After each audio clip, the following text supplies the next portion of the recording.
कर लेते हैं कानपुर से रमाकांत का, जहां पर लगातार सुबह 7 बजे से ही मतदान जारी है। क्या कुछ तस्वीरें दिख रही हैं रमाकांत? देखिए, आपको बता दें कि जो यहाँ मतदाता है वो उत्साहित है और अपने बूथ पर पहुंच रहा है, वोट डाल रहा है। बूथ पे लंबी लंबी लाइनें लगी हुई हैं और वो उत्साहित है क्योंकि एक लोकतंत्र का महापर्व है और हर कोई चाहता है कि लोकतंत्र के महापर्व में हिस्सा लिया जाए। जिला प्रशासन की एक मुहिम थी कि वोटर प्रतिशत को बढ़ाया जाए, तो कहीं ना कहीं वो भी मुहिम रंगलाती दिखाई दे रही है, क्योंकि जिला प्रशासन के द्वारा बूथों पर अच्छे इंतजाम किए गए थे, दिव्यांगों के लिए, महिलाओं को लेकर, युवाओं को लेकर। तो और क्योंकि बूथ पर और भी इंतजाम किए गए थे, ठंडे पानी की व्यवस्था, तो कहीं ना कहीं लोगों में एक उत्साह है और इन व्यवस्थाओं को लेकर भी कहीं ना कहीं जो देखने को मिल रहा है कि वोटर को पढ़ने के लिए लोग जलपान की भी व्यवस्था किए हुए हैं कि अगर वो वोट डाल के आते हैं और स्याही दिखाते हैं तो उनको जलपान फ्री में। तो कहीं ना कहीं ये जिला प्रशासन की जो मुहिम है एक बार लोगों को उत्साहित कर रही है और लोग भी वोट डालते हुए नजर आ रहे हैं। खासकर युवा वोटर जो पहली बार वोट डाल रहे हैं, वो उनमें उत्साह है और उनको देखने को मिल रहा है। उनका कहना है कि हमने एक ऐसे सरकार के चयन किया, ऐसे प्रत्याशी के चयन किया है जो शिक्षा और स्वास्थ्य और विकास को लेकर आगे बढ़े। तो कहीं ना कहीं लोगों में ये उत्साह है और देख रहे हैं।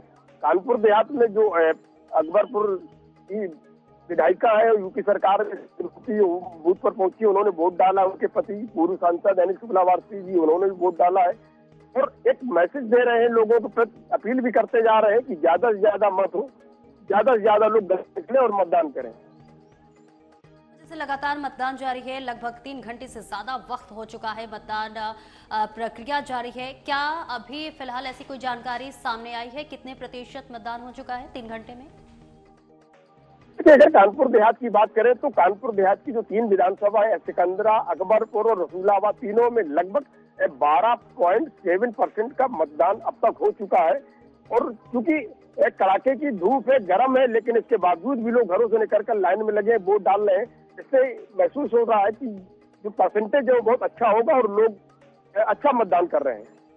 के पीछे जो भीड़ दिख रही है, जो मतदान स्थल पर मतदाता पहुंचे हुए, रमाकांत एक बार जाकर उनसे बात करने की कोशिश कीजिए कि आखिरकार उनके जहन में क्या चल रहा है, किन किन मुद्दों को लेकर वो फिलहाल वोट डालने के लिए यहाँ पर अपनी मौजूदगी बनाए हुए हैं।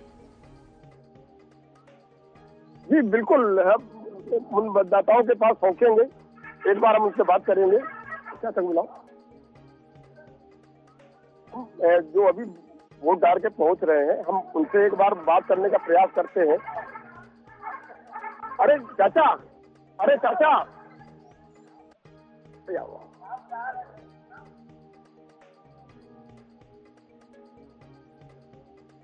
आए वोट डाल के आए हैं और चाचा एक बार हम इनसे बात करते हैं। आप अभी वोट डाल के आए हैं, कैसा लग रहा है? अच्छा, आपने जब वोट डाला यहाँ तो आपके कुछ सोच रखा होगा, कुछ वादे होंगे कि हमने कैसे प्रत्याशी का चयन किया? महंगाई, बेरोजगारी, जानवर है वो परेशान करे, नौकरियां है नहीं, मिल नहीं रही। अब ये सोच करके वोट दिया है। तो कैसे प्रत्याशी का चयन किया है आपने? राजा रामपाल। अब तो ये जो प्रत्याशी है, जो वोटर थे, इनका साफ तौर पर कहना है कि ये बदलाव चाहते हैं, क्योंकि अन्ना जानवर एक बड़ी समस्या है। अन्ना जानवर और विकास, उन्होंने कहा कि जो है कि इस तरीके से कोई नहीं, भ्रष्टाचार चरम है। तो कहीं ना कहीं ये विकास की बात को लेकर बदलाव की बात कर रहे हैं। कीजिए।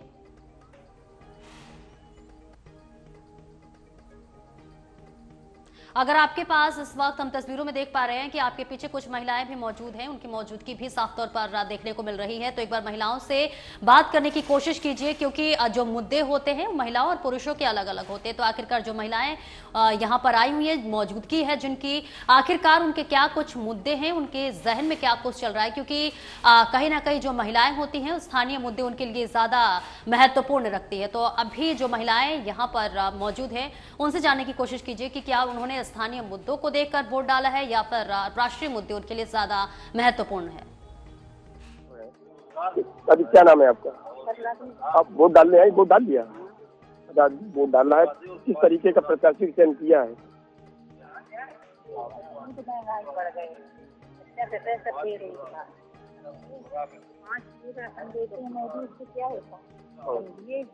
तो अब कम से कम इतना तो कर सकें कि जो स्टेशन अब गए क्या हो तो 5 किलो की तो पी रहा है, सब्जी का ऐसी आ रहा है।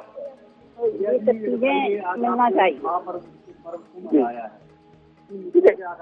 जो महिलाओं थी बूथ पर महिलाओं से तो उनसे बात हुई तो उनका कहना है कि जो सरकार की तरफ से परिवर्तन चाहते हैं। नहीं होता है। कुछ लोग ऐसे हैं जो परिवार में परेशान है, तो कहीं न कहीं जो महिलाएं हैं वो भी बदलाव की बात कर रही हैं।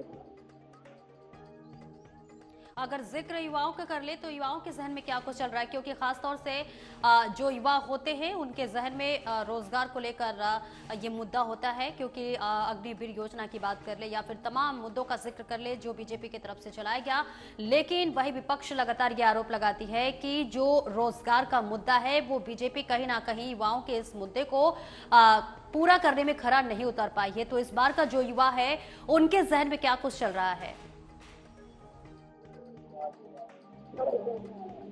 मैं सवाल समझ नहीं पाया, एक बार फिर से बताएं।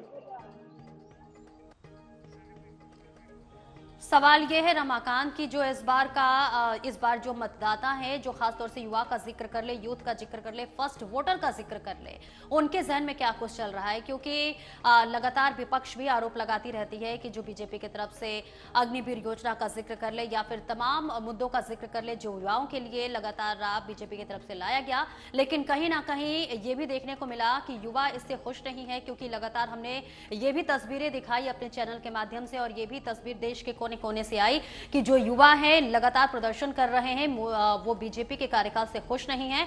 तो ये जो 2024 लोकसभा चुनाव आज चौथे चरण में किया जा रहा है, जो यूथ का जिक्र कर ले, उनके जहन में क्या चल रहा है? क्या रोजगार उनके लिए ज्यादा बड़ा मुद्दा है या फिर किसी अन्य मुद्दे पर वो वोट डाल रहे हैं? जी बिल्कुल, हमारे साथ कुछ युवा आता है, उनके पास पहुंच रहे हैं, उनसे बात करते हैं।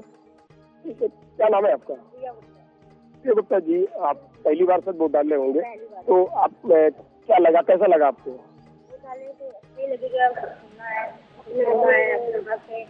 और बेरोजगार भी, रोजगार सरकार बदलना भी चाहिए, बदलाव भी जरूरी है। अब वोट डालने से पहले आपने जो प्रत्याशी का चयन किया हुआ तो आपको कुछ मन में रहा होगा कि हमें किस तरीके के प्रत्याशी का चयन करना है जो विकास करे, बेरोजगारी दूर करे,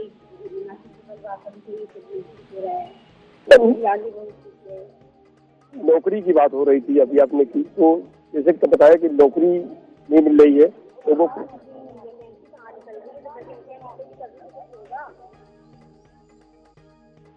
जो युवा मतदाता है उनका भी साफ तौर पर कहना है कि क्योंकि महंगाई और बेरोजगारी और साथ साथ लोगों को नौकरी नहीं मिल रही है, तो इसकी लेकर भी जो है उन्होंने अपने तरीके के प्रत्याशी का चयन किया। उनका भी मानना है कि प्रत्याशी का चयन किया है, उनका भी मानना है कि बदलाव जरूरी है।